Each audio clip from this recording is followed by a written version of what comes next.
Le traitement de la donnée est extrêmement énergivore. On utilise plusieurs processeurs, plusieurs cartes graphiques, parfois des dizaines, pour simplement un résultat qui va nous servir, mais qui demande une quantité colossale de puissance pour arriver à un résultat.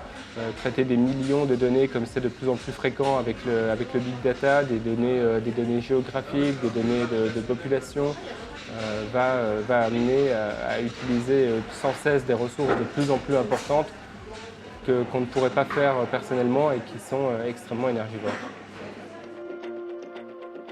Je travaille à la mairie de Saint-Mandé depuis presque 5 ans, dans un service qu'on appelle l'accueil unique. Donc c'est tout, ça regroupe tout l'état civil et ce qu'on appelle les affaires générales. Donc ça peut aller de les demandes de passeport, carte d'identité, jusqu'à l'état civil, comme l'élaboration d'un acte de décès, de naissance, de mariage, etc.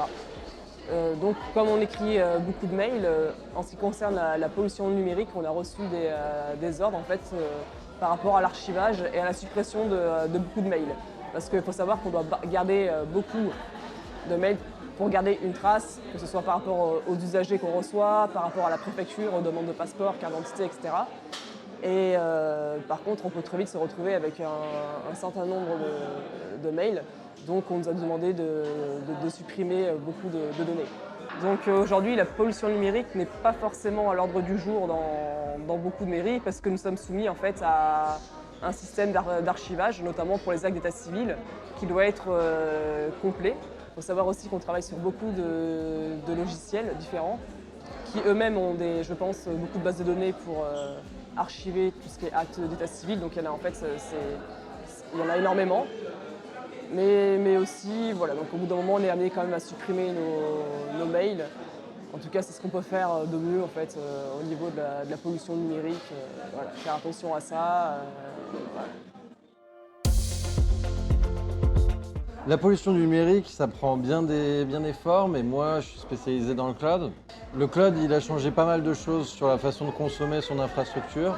On est sur des infrastructures qui sont scalables et qu'on va payer à la seconde, là où avant, on devait commander un serveur et l'installer dans notre data center. On prévoyait toujours le pic de notre besoin d'utilisation. Là où dans le cloud, on va avoir la possibilité, quand on va avoir un pic d'utilisation sur nos applications, de commander des serveurs pour y répondre, qui vont y répondre pendant quelques secondes et quand le pic va redescendre, on va pouvoir les revendre.